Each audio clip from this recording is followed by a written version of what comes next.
नमस्कार मित्रों, मैं गिरजेश सर अपने चैनल पढ़ो रिंकू में एक बार पुनः आपका स्वागत करता हूं। आज हम लोग हिंदी साहित्य के प्रमुख प्रश्नों के बारे में चर्चा करेंगे। मोस्ट इम्पॉर्टेंट प्रश्न 30 प्रश्न है, सबसे इम्पॉर्टेंट जो सभी प्रकार की परीक्षाओं में, बीएड में, बीएड एंट्रेंस एग्जाम में, यूपी टेट, यस टेट, सभी प्रकार की परीक्षाओं के लिए, जूनियर की जो पात्रता परीक्षा है, शिक्षक पात्रता परीक्षा, उसमें भी आ सकता है। अभी आपका टीजीटी पीजीटी यानी हिंदी के सभी प्रकार की जो परीक्षाएं होंगी उन सभी परीक्षाओं के लिए मोस्ट इंपॉर्टेंट प्रश्नों की एक श्रृंखला 30 प्रश्न है। ये 100 प्रश्नों की एक श्रृंखला है। 30 में से आप मान चलिए कि 10 प्रश्न ऐसे हैं जो लगातार पूछे गए अभी तक की सभी परीक्षाओं में। तो आपसे निवेदन है, कृपया इस वीडियो को लास्ट तक देखें और अगर अच्छा लगे तो मैं जैसा पहले भी कहता रहा हूं, प्लीज इसको लाइक, शेयर और सब्सक्राइब जरूर करें। धन्यवाद। चलिए शुरू करते हैं मोस्ट इंपॉर्टेंट प्रश्नों की एक श्रृंखला, और ये आपको याद हो जाएंगे प्रश्न।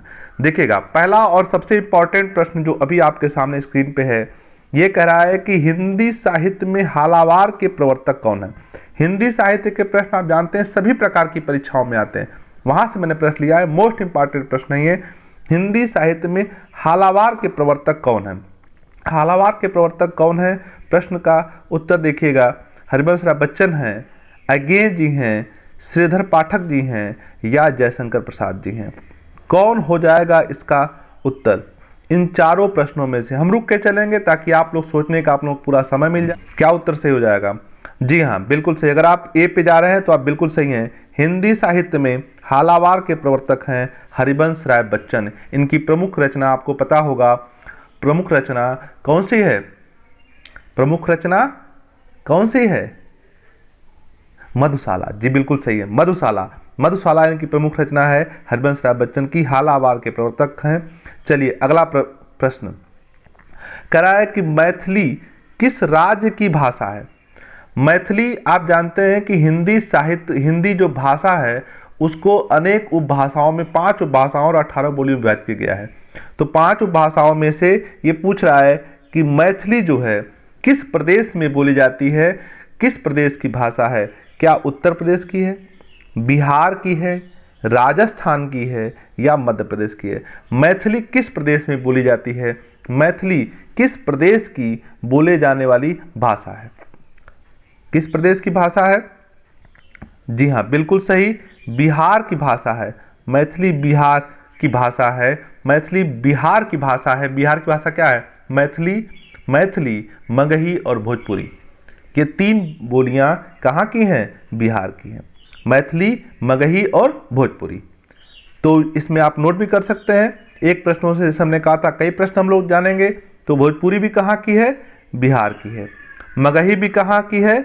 बिहार की है। तो मैथिली, मगही और भोजपुरी, ये 3 भाषाएं, 3 बोलियां कहाँ की हैं? बिहार की हैं। चलिए अगले प्रश्न की तरफ चलते हैं। तीसरा प्रश्न कह रहा है, भारत का शेक्सपियर किसे कहा जाता है। भारत का मोस्ट इंपॉर्टेंट प्रश्न है ये। मैथिली वाला अभी हम लोग पढ़े वो भी मोस्ट इंपॉर्टेंट था।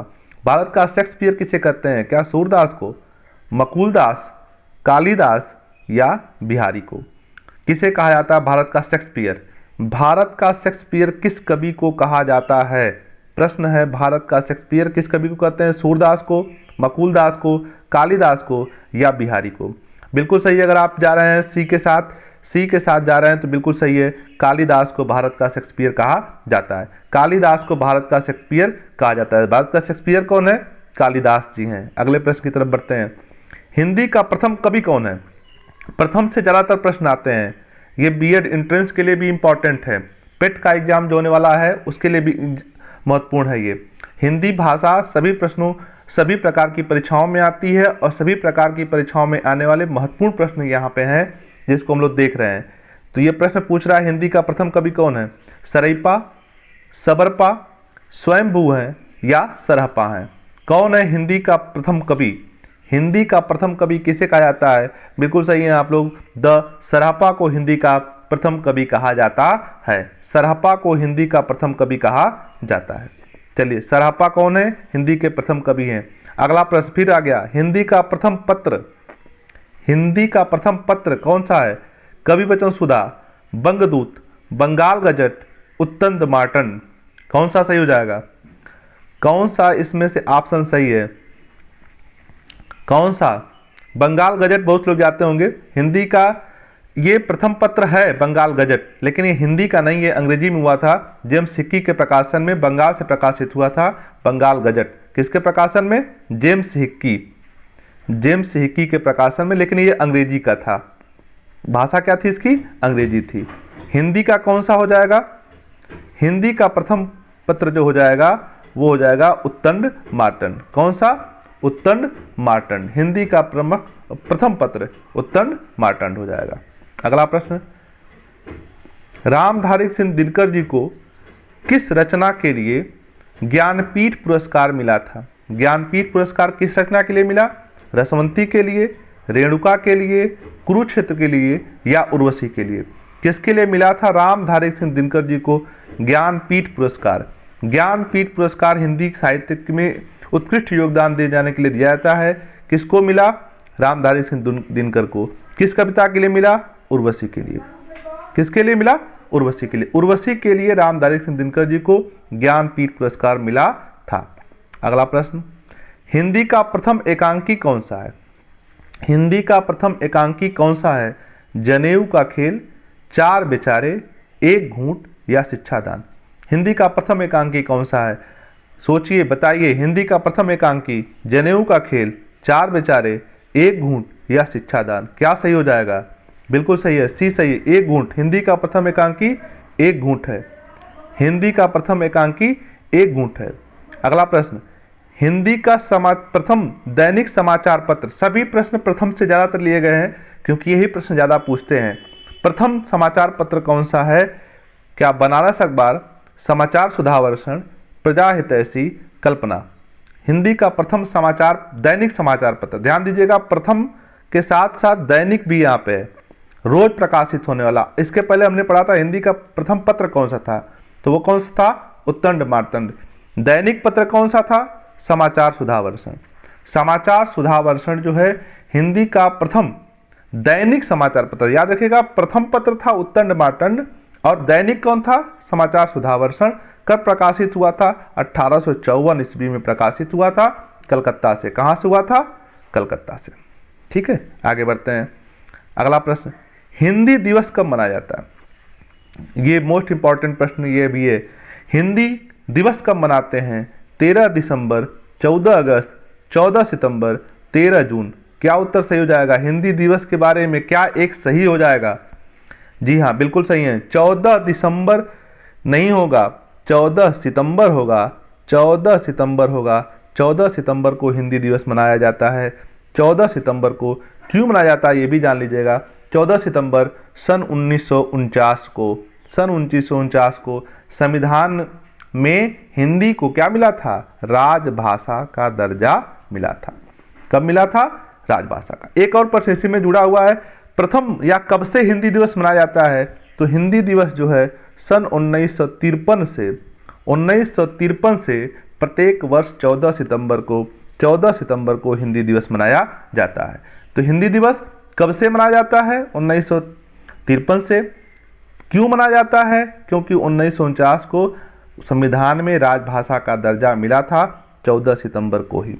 ठीक है, 14 सितंबर 1949 को हिंदी को राजभाषा का दर्जा मिला था। चलिए अगला प्रश्न, मध्य प्रदेश के किस जिले को हिंदी का प्रथम साक्षर जिला घोषित किया गया? मध्य प्रदेश के जिले को प्रथम हिंदी साक्षर जिला घोषित किया गया। किसको? नरसिंहपुर, रीवा, सतना, सीधी जिला। किसको दिया गया प्रथम हिंदी साक्षर जिला की उपाधि? किसको दी गई? घोषित किया गया। किसको घोषित किया गया? नरसिंहपुर को। नरसिंहपुर मध्य प्रदेश का एक जिला है। मध्य प्रदेश का एक जिला है जिसे प्रथम जो है हिंदी साक्षर जिला घोषित किया गया था। किसे? नरसिंहपुर को। आगे अगले चलते हैं, अगले प्रश्न की तरफ। हिंदी का प्रथम कहानी, हिंदी की प्रथम कहानी कौन सी है? राजा भोज का सपना, मन की चंचलता, ईदगाह या इंदुमती?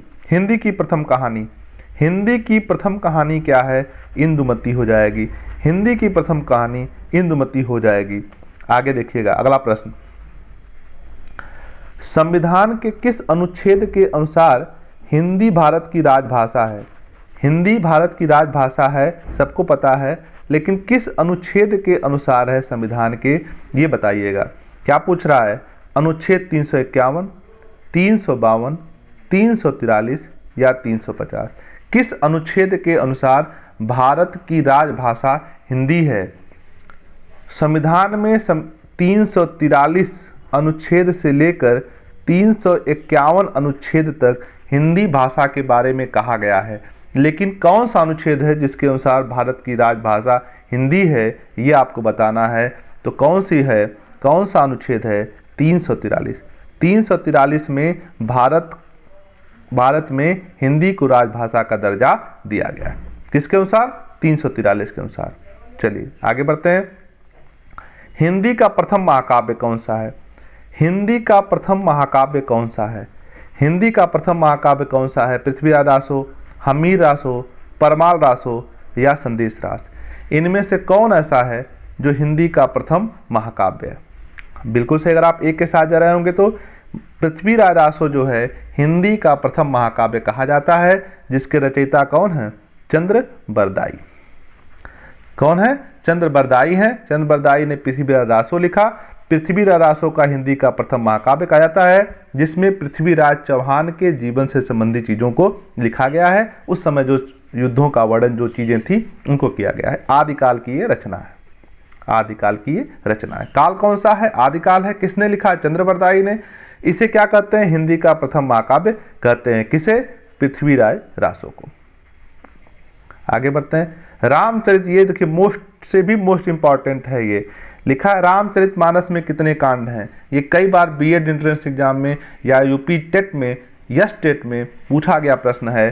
प्रश्न पूछ रहा है कि रामचरितमानस में कितने कांड हैं?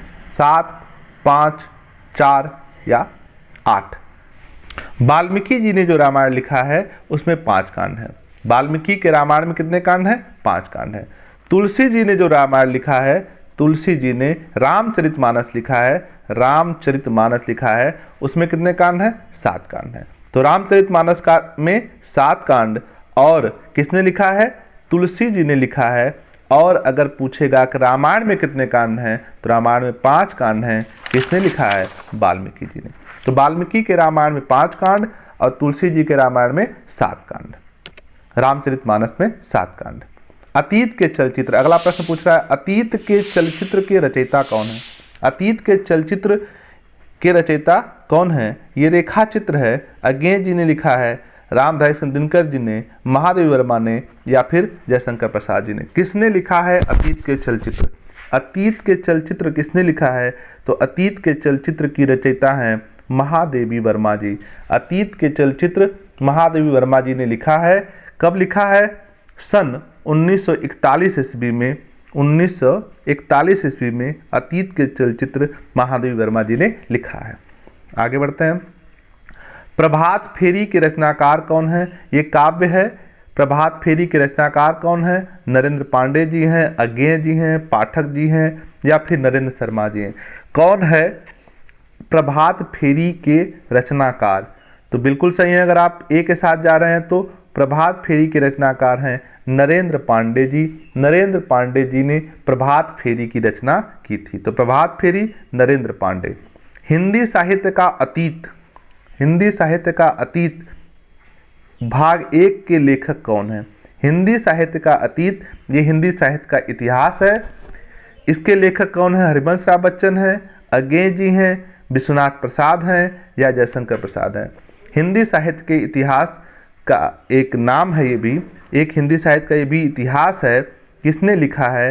हरिवंश राय बच्चन जी ने लिखा है, या अज्ञे जी ने, विश्वनाथ प्रसाद ने, या जयशंकर प्रसाद ने। हिंदी साहित्य का अतीत भाग 1 के लेखक कौन है? विश्वनाथ प्रसाद जी हैं। कौन है? विश्वनाथ प्रसाद जी ने हिंदी साहित्य का अतीत भाग 1 लिखा है। ये हिंदी साहित्य का इतिहास है, विश्वनाथ प्रसाद। चलिए आगे बढ़ते हैं। निशा निमंत्रण के रचनाकार कौन है? निशा निमंत्रण के रचनाकार कौन है? हरिवंश राय बच्चन, अज्ञे, श्रीधर पाठक, या जयशंकर प्रसाद। निशा निमंत्रण के रचनाकार कौन है? तो निशा निमंत्रण के रचनाकार हो जाएंगे हरिवंश राय बच्चन। निशा निमंत्रण के रचनाकार कौन है? हरिवंश राय बच्चन। इनकी प्रमुख कविता अभी हमने आपको बताया था, कौन था? मधुशाला। ठीक है, आगे बढ़ते हैं। प्रेम सागर के रचनाकार कौन है? प्रेम सागर के रचनाकार कौन है? प्रेम सागर के रचनाकार कौन है? लल्लू लाल जी हैं, सदल मिश्र हैं, श्रीधर पाठक जी हैं या जयशंकर प्रसाद जी हैं। ये प्रेम सागर के रचनाकार के बारे में पूछा गया है। इसमें देखिएगा, श्रीधर पाठक ने कश्मीर सुषमा लिखा है, जयशंकर प्रसाद ने आंसू झरना लहर प्रमुख इनकी रचना है। श्रीधर पाठक का जो कश्मीर सुषमा है। सदल मिश्र जी ने जो है नासकेतोपाख्यान लिखा है, ये भी इनका इंपॉर्टेंट है, नासकेतोपाख्यान लिखा है। और प्रेम सागर, प्रेम कौन कर सकता है? जो लल्लू होता है, लल्लू लाल जी ने लिखा है प्रेम सागर। प्रेम सागर के रचनाकार कौन है? लल्लू लाल जी हैं। तो प्रेम कौन करता है? लल्लू लाल करता है। आगे देखिएगा, हिंदी साहित्य इतिहास का प्रथम लेखक। हिंदी साहित्य से अनेक प्रश्न पूछे जाते हैं, कई बार पूछा गया प्रश्न है, हिंदी साहित्य का प्रथम लेखक कौन है? गारसा दत्तासी। गारसा दत्तासी ने प्रथम हिंदी साहित्य लिखा था। प्रथम हिंदी साहित्य किसने लिखा था? गारसा दत्तासी ने। चलिएगा, बिहारी किसके दरबारी कवि थे? हिंदी के रीतिकाल के प्रमुख कवि कौन थे? बिहारी जी थे। और बिहारी जी किसके दरबार में रहते थे? राजा मान सिंह के, जय सिंह के, या जयपुर, या जयशंकर सिंह के। तो ये जानिएगा, बिहारी जी ने एक रचना लिखी है जिसका नाम है बिहारी सतसई। और इन्होंने क्या किया है? इन्होंने क्या किया है कि गागर में सागर भर दिया है। क्या किया है? गागर में क्या भरा है? सागर भर दिया। ये चीजें इसलिए हैं क्योंकि इनसे इंपॉर्टेंट प्रश्न आते हैं, इसलिए ये भी जानना जरूरी इनके बारे में है। बिहारी जी ने बिहारी सतसई एक ही रचना लिखी है। हिंदी साहित्य में संभवतः पहले ऐसे कवि हैं जिन्होंने एक रचना लिखी और इनकी ख्याति अमर हो गई। इन्होंने गागर में सागर भर दिया है। और ये कहाँ रहते थे? ये जो हैं जयपुर नरेश जयसिंह के दरबार में निवास करते थे, दरबारी कवि थे। तो ये भी कह सकते हैं कि बिहारी किसके दरबारी कवि थे? जयसिंह के दरबार में दरबारी कवि थे। आगे बढ़िएगा, दोहा कोश के रचयिता।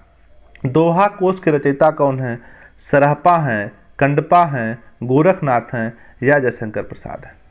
दोहा कोश के रचयिता कौन है? दोहा कोश के रचयिता कौन है? सरहपा। सरहपा ने दोहा कोश की रचना की थी। आगे, भक्तमाल के रचयिता कौन है? भक्तमाल में प्रारंभिक कवियों के जीवन परिचय दिया गया है। इसके रचयिता कौन है? मकुलदास, अगें, कबीरदास या नाभादास। ये भी पूछा गया प्रश्न है, अधिकतर बार पूछा गया है कि भक्तमाल के रचयिता कौन है। आपको मैं पुनः बता दूं कि ये सभी प्रकार की परीक्षाओं के लिए इंपॉर्टेंट है। UP TET, SET, UP TET, S TET या है सुपर टेट हो, चाहे माध्यमिक शिक्षक भर्ती परीक्षा हो, किसी भी प्रकार की परीक्षाओं में या बीएड एंट्रेंस एग्जाम हो, सभी परीक्षाओं में इंपॉर्टेंट प्रश्न है। तो कृपया इसको वीडियो को ज़्यादा से ज़्यादा शेयर करिए ताकि लोग ज़्यादा से ज़्यादा देख पाएँ, समझ पाएँ, ताकि उन्हें जो है किसी प्रकार की समस्या न हो और अच्छे अंक प्राप्त कर पाएँ। तो देखिएगा, भक्तमाल के रचयिता कौन है? नाभादास जी। नाभादास जी ने भक्तमाल की रचना की थी। इसमें जो है कवियों के जीवन परिचय के बारे में लिखा गया है। आगे आइए, उर्दू किस भाषा का शब्द है? भाषा से भी पूछा जाता है। तो यह है, उर्दू किस भाषा का शब्द है? अरबी का है, हिंदी का है, फारसी का है या तुर्की का है? बहुत से लोग जानते हैं कि उर्दू जो है अरबी का शब्द है, लेकिन ये गलत है। उर्दू जो है किसका शब्द है? उर्दू जो है तुर्की भाषा का शब्द है। उर्दू किसका शब्द है? तुर्की का शब्द है। तो उर्दू जो है तुर्की भाषा का शब्द है, ये जानिएगा। आगे बढ़ते हैं, चिंतामणि के लेखक कौन थे? चिंतामणि एक निबंध है जो 2 भागों में आया था। इसके लेखक कौन हैं? इसके लेखक हरिवंश राय बच्चन हैं, रामचंद्र शुक्ल हैं, श्रीधर पाठक हैं या जयशंकर प्रसाद हैं। कौन लेखक है इसका? चिंतामणि निबंध का। चिंतामणि भाग 1, भाग 2 निबंध आए थे और दोनों के लेखक कौन हैं? रामचंद्र शुक्ल जी।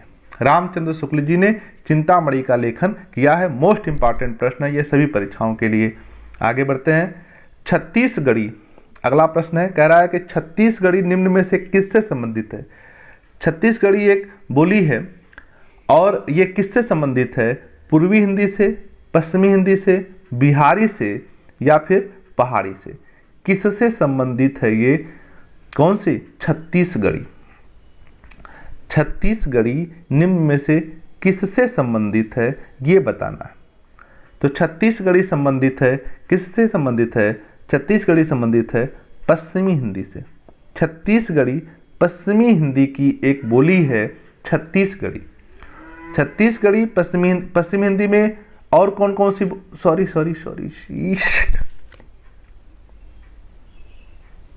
छत्तीसगढ़ी का संबंध है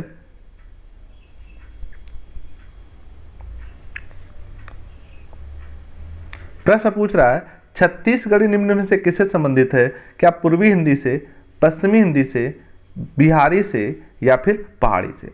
छत्तीसगढ़ी हिंदी की जो बोलियां हैं उनमें से संबंधित है, किस भाग से संबंधित है? जैसा कि मैंने कहा था 5 उपभाषाओं और 18 बोलियों में विभाजित किया गया है। 5 उपभाषाओं और 18 बोलियों में हिंदी को विभाजित किया गया है। तो कौन सी जो छत्तीसगढ़ी है वह किस भाषा से, किस शाखा से संबंधित है? प्रश्न पूछ रहा है।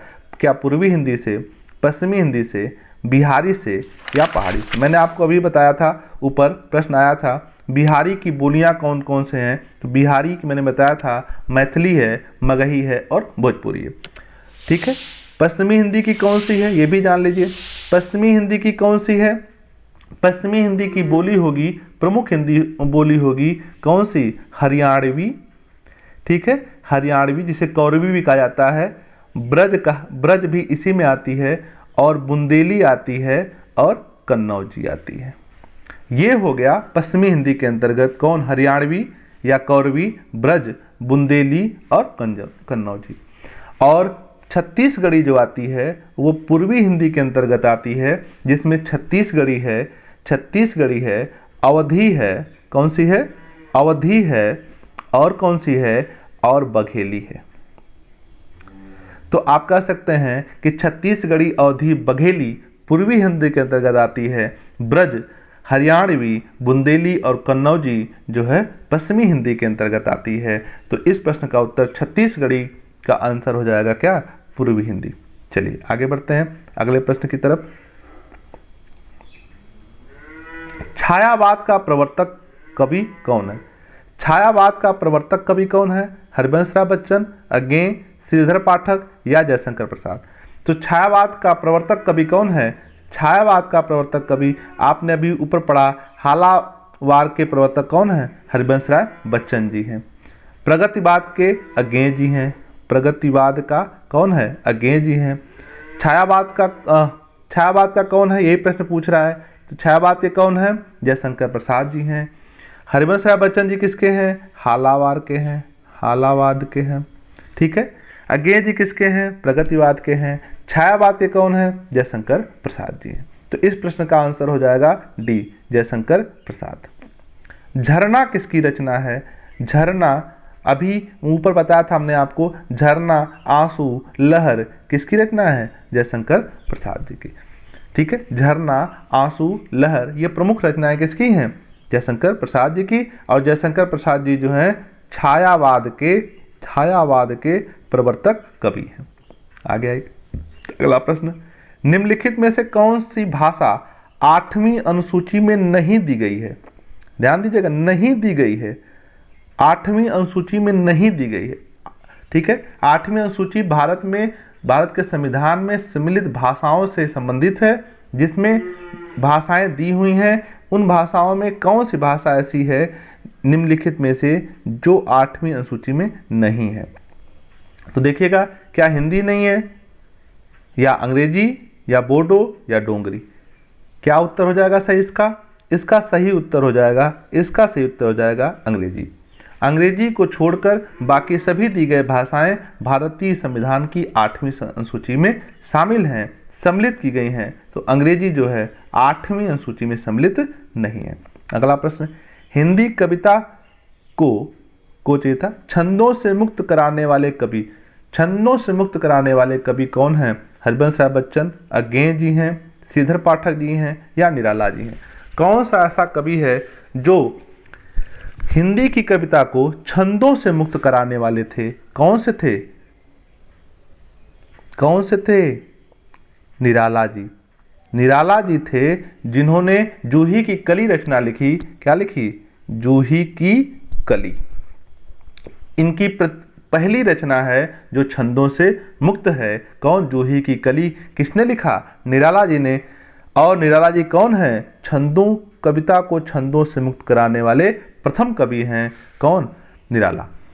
आगे आइएगा अगले प्रश्न की तरफ। अशोक के फूल के लेखक कौन है? अशोक के फूल के लेखक कौन है? हरिवंश राय बच्चन, अज्ञेय, हजारी प्रसाद द्विवेदी या जयशंकर प्रसाद? कौन थे? तो अशोक के फूल एक क्या है? अशोक के फूल एक निबंध है। निबंध है। कैसा निबंध है? ललित निबंध है। तो ललित निबंधों के प्रमुख लेखक कौन हैं? हजारी प्रसाद द्विवेदी हैं। और अशोक का फूल हजारी प्रसाद द्विवेदी जी का एक ललित निबंध है। तो अशोक का फूल किसकी रचना है? हजारी प्रसाद द्विवेदी जी की। राजभाषा आयोग के अध्यक्ष कौन थे? राजभाषा आयोग के अध्यक्ष नामदेव, सीपी साहनी, राजेंद्र अवस्थी या बीजी खेर? कौन थे? कौन थे राजभाषा आयोग के अध्यक्ष? तो आंसर 20 का सही हो जाएगा। आंसर 20 का सही हो जाएगा। इसी प्रकार आज के ये प्रश्न महत्वपूर्ण प्रश्नों की श्रृंखला यहाँ पर समाप्त होती है। आशा है आपको वीडियो पसंद आया होगा और इसे ज़्यादा से ज़्यादा लोगों को शेयर करें ताकि सभी लोग लाभान्वित हो सकें और उन्हें अच्छे अंक पाने में सहायता मिल सके। तो धन्यवाद, बहुत बहुत धन्यवाद।